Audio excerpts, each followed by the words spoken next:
Okay, well, I assume most of you know who this lovely gentleman is, but this is Geralt of Rivia from the Witcher series. So, Doug, well, let's get started with asking you how you got into voice acting to begin with.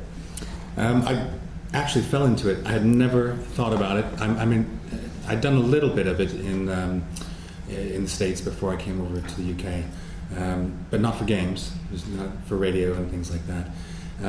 Yeah, what happened was I was living up in York, and I'd only just arrived, really, and I had met this agent who became my agent for 17 years. But at that time, we had just met, and she didn't quite know what to do with me as an actor, an American actor in the UK. But she called me one day, and she said, "I've got this audition over in Harrogate with a company called Outsource Media, and they're doing a video game, and they're casting for the main character. I'll go to the audition." So I went, and Mark Esdale, the guy who started the company, and still is one of the main people who runs it.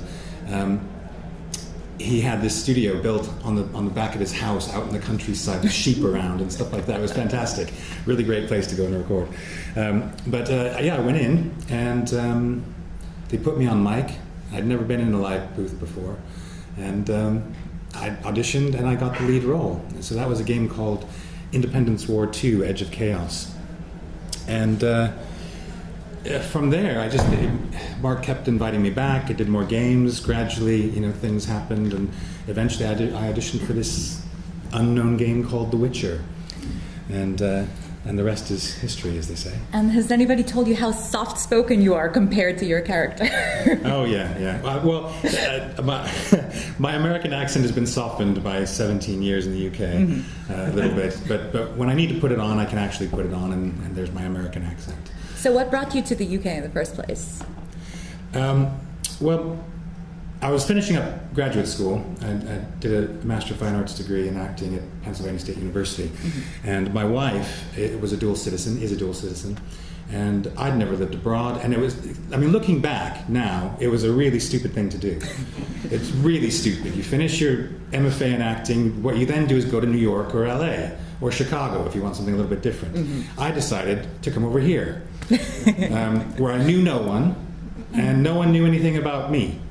So it was a really stupid thing, but actually, in some ways, it was the best thing I could have done, because I just started knocking on doors, and because I was a little bit pushy and good at what I did as well, doors quickly started to open for me. So it's the just game kind of fell into place. Fell into place, yeah. And going back to games, had you been much of a gamer before you started voice acting for them?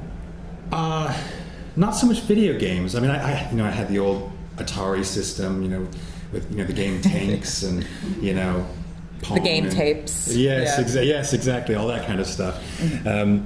Pitfall. You remember Pitfall? Yeah. That was a great game. I played that for hours. So yeah, I had things like that, but I kind of fell out of the gaming, but I always liked board games and role-playing games. Oh, okay. I grew up on Dungeons and Dragons. Okay. And then a little bit later, as an adult, Werewolf the Apocalypse. Oh yeah. You remember that? Vampire the Masquerade. I never played Vampire, but yeah, I was right there with you. All my friends were into it. So I always loved games, but video games I didn't really get into again until I started acting in them. And that just piqued my interest again. And then I finally got a computer that would actually play some of the games. Because that's always a barrier to playing things, That's what we all struggle with. Yeah. And I got in this game called Asheron's Call. Anybody remember that? Yeah. Yeah, one of those massive online role-playing MMOs. games. Yeah. Fantastic. I can't tell you the number of hours I wasted on it. But I take it now that you've been Geralt, you've spent quite a bit of time playing the games. Have you played them, or is it weird to play a game where you play as yourself? It was a little weird playing Witcher 3. I have to confess, I've still not played Witcher 1 or 2.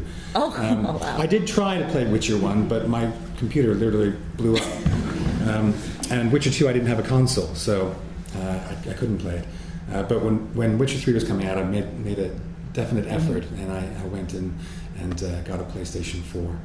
and played through. I haven't played through the 2 expansions yet. That's on my list of things to do. But it is weird. The first kind of half an hour I was playing Witcher 3, it was like I was, talking to myself. Yeah. And what kind of Geralt do you play? Do you play an evil Geralt or like? Oh no. No. Nice Geralt, noble Geralt. Noble Geralt. I try. I can't. The thing is, there were so many choices to make. If you've played the game, you know what I'm talking about. There's so many choices to make. I couldn't remember where all the choices led. So I knew what I wanted to end up with. I knew I wanted to end up with Ciri as a Witcher, me alive, and with Triss. With Triss. Yeah, that's the ending I wanted. But I wasn't sure I would get it. So. Yeah, it was about how to get to that ending, right? Yeah, exactly. Yeah. Okay, so out of all, this sounds like a very fangirl kind of question, but like out of all the actors you got to work with for The Witcher, which one did you have the most fun with? Which of the characters, actually? Yeah. Do you know, I only met one of the other actors on really? Witcher 3. Yeah. You didn't get to work with them kind of one-on-one in the studio? No, I always recorded alone, and everybody else did as well. Is that awkward? No, because it's normal. It's just, it's normal. I think it's rare that you... Rolf was saying he had someone in for him just so he could have that interaction with another person, but that's really, really rare in voice acting for games, in any voice acting really, unless you do like radio plays for BBC 4 or something like Radio 4. Who did I meet? It was the girl, the woman who plays not Triss, Ciri. I can never remember her name. I know. Happens to. But I met her like really briefly. I was coming out of a session and she was sat there, and I knew that the person who played Ciri was coming in after me. So I just introduced myself, and literally it was, "Hi, I play Geralt. Oh, hi, I play Ciri. All right, you got to go in. Okay, bye." And so aside from The Witcher, though, what other kind of stuff have you done then, kind of more recently? More recently, well, the most recent one that I can actually mention is a game called Spellforce 3, and I play one of the main characters in that, and I recorded that back in July. It's coming out soon. The trailer's out, so I can actually say something about it. So you can look out for me in that. I play a character named Sentenza Noria, I think it is. Don't even know your own name. I know. It's terrible. I wake up and I have to look at my business card to figure out who I am. And is there like a specific type of character that you find yourself kind of, I don't know if you get typecast with voice acting, do you? Well, yeah, a lot of people do, but I mean, there's some actors. Jay, are you in here? No? Okay. Jay Britton and Amelia Tyler are out there somewhere. I ran into them, and they're both prolific game voiceover actors, and they're often the kind who come in and just do loads and loads of different voices. And then there's people like me who get brought in for specific kinds of voices. I tend to get cast as the reluctant hero. Reluctant, husky kind of loner. Yeah, exactly. If you go back into my back catalog, you'll see the same kind of characters over and over again. The lone wolf, yeah. Yeah, the lone wolf. Yeah, the guy who doesn't want to be a hero but has to be. And out of curiosity, did you or have you read any of the books? I've read all of them, except the last one that just came out. I don't know, 6 months ago. Did you read them before you started? They weren't out. No, they weren't out. Witcher 1. There were no English versions of Sapkowski's books. So, what kind of did you have to do? Like any kind of research or sort of to get into the role? Any of that kind of Stanislavski method, sort of method acting? No, just wing it. Just make it up as you go along. No, it's one of those things you internalize. You study it in school, and then you just it's something you do in the background. But there was no research to be done on Witcher 1. So what I had was the developers. I think there were 4 of them, possibly 5. 2 of the writers and several of the developers, and they were all in the recording studio, and they were all giving me different advice. They couldn't agree on all sorts of things because it was all new to them. They knew what Geralt looked like. They showed me a picture. They were trying to describe him to me. My research was talking with the developers about the world of Sapkowski and who Geralt is and what he does and all of those kinds of things. But by the time Witcher 2 came out, there were some books coming out in English, so I was able to actually, go back and read the books and find out more direct from the source. And did you find that changed your perception of the character at all, or did it actually kind of cement it more? I'd say cemented, yeah, because by the time I was into Witcher 2, I had all of my experience with Witcher 1 behind me. I had played a little bit of the game before my computer blew up. And again, coming back to the character, if you were here for the voice panel earlier, I said it's really helpful when you get called back to play the same character repeatedly because you bring all of your history with it. It certainly helped me understand better where the character came from. And there was still it was only the first one, not Blood and Wine. Anybody remember? Hearts of Stone? No, that's not the first book, is it? Is it? Oh no, sorry. The Last Wish. Thank you. You got it. Yes. I still need Jennifer to got it. She knows. So I think that's the only one that was out at the time. So I read that, but it's just good to get more into the world. And did you have any idea that it was going to be like the massive success? I did, yes. You did. You knew. Mr. Modesty over here. Well, no, not because of me or anything like that. But I knew what CD Projekt was doing.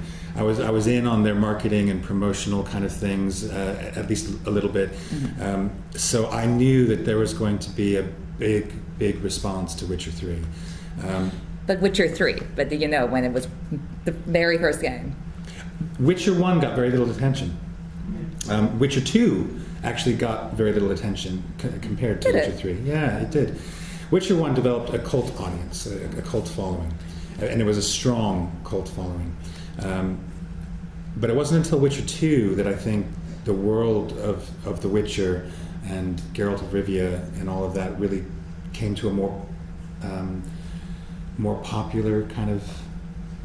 More kind of broader base, rather than the sort of niche. Yeah, so the people who played Witcher 2 and liked it... Yeah, exactly. So the people who played Witcher 2, whether they came from Witcher 1 or came to it for the first time, they were waiting for Witcher 3. Mm-hmm. And if you remember the promotional stuff for Witcher 3, it was good. Some of those cutscenes that came out and trailers and stuff, they were good. So, and some live action sort of stuff, wasn't there? I remember seeing some weird live action videos. There's a television series from the 80s or 90s that was made in Poland. It's horrible, but it's out there. Go look it up. It's on YouTube. It's dreadful. I don't know how they got away with it, but they did. Bastardizing your character. Yeah. Well, it was long ago. Live action. There's a guy. His real name's Ben, but he goes by Mall Cosplay. Some of you know him. If you don't know him and you like The Witcher, go check him out. Yeah. He's fantastic. He's got all these videos out there, and CD Projekt hires him to go be Geralt at conventions and various things, but he goes all over the world. They fly him all over the world to do these fun little videos. There's even one with me in it where you have to go watch it. That might have been what I saw, something like that. So are people surprised when they find out that you're Geralt, ever? Yeah, they are, because you don't look like I expected. No. No offense. No, none taken. It's perfectly I was just expecting long white hair and stars down the face. Yeah. And, Magic. The muscles I've got. Yeah, you do have that. No, it's a funny thing because some of the comments on that video actually that I just mentioned with Mall Cosplay were actually I was a little bit offended by them because they're going, it doesn't look like Geralt. And I'm going, of course I don't look like Geralt, I'm an actor. A voice actor. But their comments were a little bit more offensive than that in some ways. Yeah, it's the internet. They're basically saying, he's not Geralt. He's not him.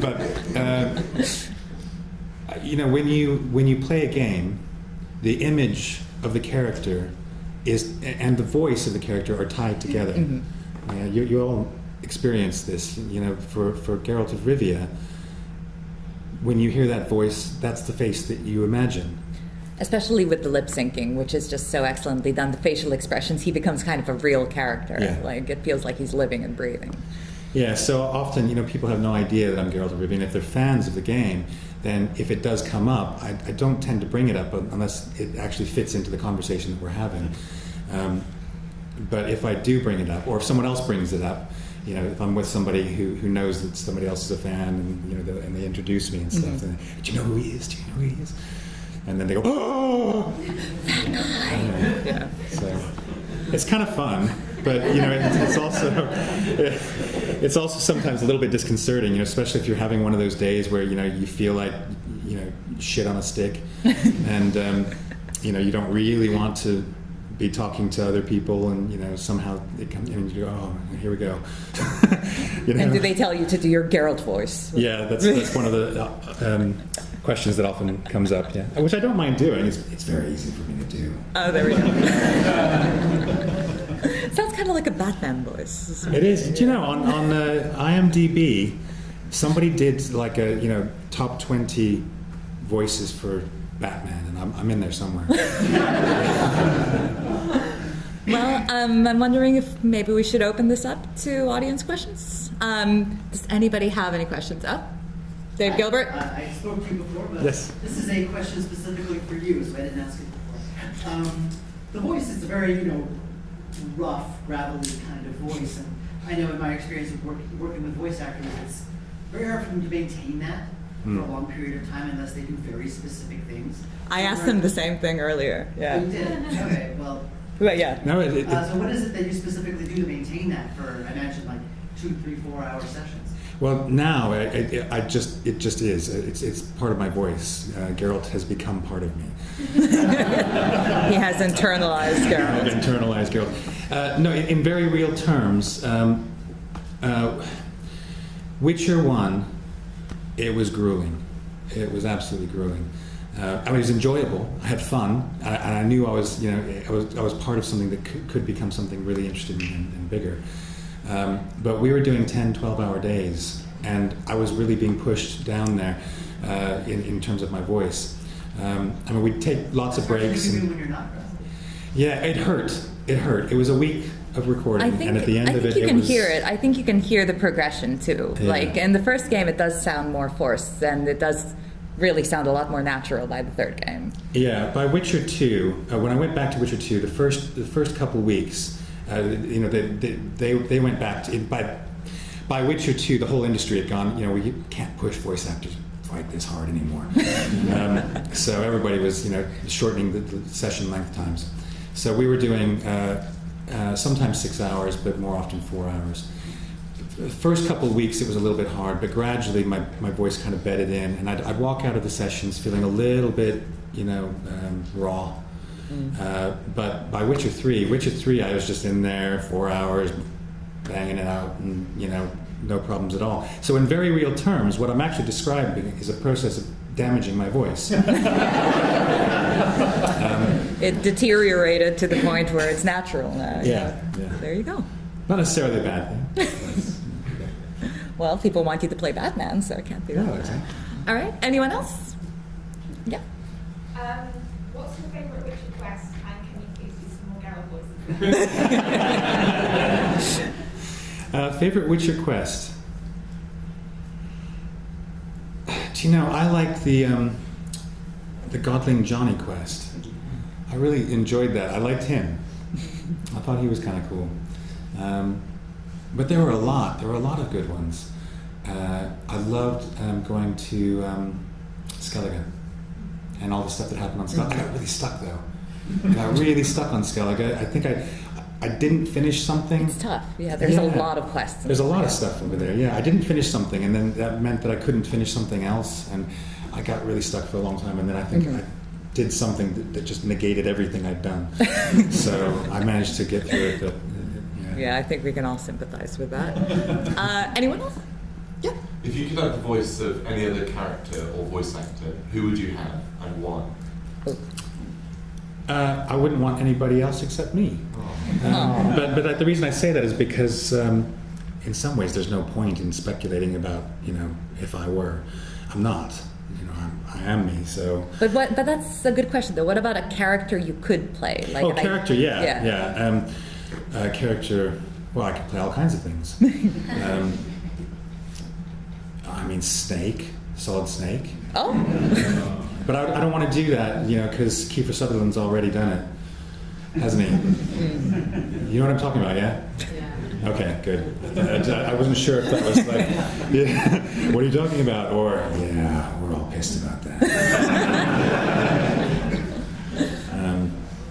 Yeah. I mean, it's that kind of character that I tend to get brought into play. So, and I do enjoy playing those characters. But it's really nice when I get asked to do something different. I did a game called Augmented Empire recently, and I got to play this character who, once I saw the picture, I absolutely knew that his voice had to be kind of like a Chicago mobster. It just had to be that. So I got to do that, and it was good fun. You can hear a little bit of the Geralt voice still in there, but it's got, it's a little bit whispery, and it's got that kind of, I don't know, it's New York or Chicago or something like that. Some kind of middle mobster. Sort of. And I mentioned earlier the game that must not be named. That's Vicky. Put me right. But on that, I got to do something that was much closer to my own natural speaking voice, which is fun as well. So it's nice, when I don't get asked to do the Geralty kind of voice for games. The surly kind of anti-hero. Yeah. All right. Anyone else? Maybe just two more. Okay. I don't think we have any more. No. Oh, there we go. I'll ask one. Yeah. So in addition to the voice performance in The Witcher 3, one of the things that really sells the storytelling there is the cinematic, the animations, the reactions of the characters that are more nonverbal. Did you have any opportunity to give input into that aspect of the performance? No, not really. It's that's all the developers. I did get to see some of the early. What do you call them when they're definitely not finished? You can see the blocks. Blockouts, animatics, yeah, those kinds of things. So I got the chance to see some of those in their early stages when we were recording the lines for those scenes, and that's often really, really fun. But in terms of the actual, this room I think has mostly developers in it. Am I right about that? Or people involved in the industry? Half and half. Yeah, half and half. Half, yeah. Well, I think one of the things that's kind of funny about being a voice actor in games is you're one of the last things that is thought about, because so much work goes into the games before a voice actor even gets near a project. In answer to your question, I think it's very rare, if it happens at all, that a voice actor has any input into the look of a cinematic or the structure of the storyline or anything like that. I think it would be great to be part of it. I know that Quantic Dream did it for Heavy Rain. I think the voice actors also did some of the mocap work, the motion capture work, and the facial expressions. But that's a different thing. That's actors doing what actors do. That's true. They're not. But see, what the developers will have done, they'll have created a what do you call it in a movie when the picture story. Storyboard. Thank you. Storyboard. Picture story. This is the technical term. We've got a real professional here. The storyboard. The storyboard exists before the actors are on board. So, not really. And even the mocap is storyboarded. So, there's a lot of planning, a lot of stuff that goes into it, and the actors come in very, very late in the process usually. And the developers often don't get enough praise for the work that goes in before that's true. the work comes out. I think it's people who know. People who don't realize just how much work goes into creating these games. They have no concept of the hours and hours and hours that the artists and the environmental artists and the animators and all these people put into creating these games that we play. It's astonishing. Yeah, we're pretty great.